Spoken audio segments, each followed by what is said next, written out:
Mən səndən üzr istəməyəcəm.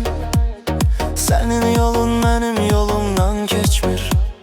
Sözlərin küləkdə uçar, amma içimdə yaralar dərin sükutlu. Sən getdin, arxanda sükut buraxdın. Gecələrim səni xatırlayaraq keçdi.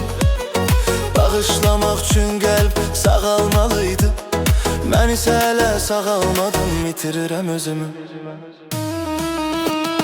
Bağışlamıram heç vaxt. Səni buraxıram, amma sən mənimlə qalacaqsan. Gizli kin həsrət, sakit ağrı ilə bu ağrı mənimlə əbədi yaşayacaq. Bağışlamıram heç vaxt. Səni buraxıram, amma sən mənimlə qalacaqsan. Gizli kin həsrət, sakit ağrı ilə bu ağrı mənimlə əbədi yaşayacaq.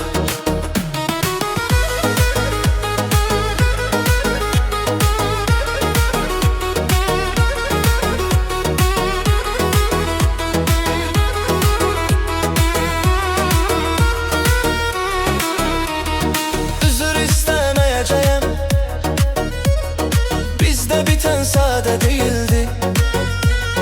İkimiz də özümüzü itirdik. Amma ən çox səni itirdiyim yerdən özümü də itirdim. Sən üzr gözləyirsən, mən isə istəmirəm.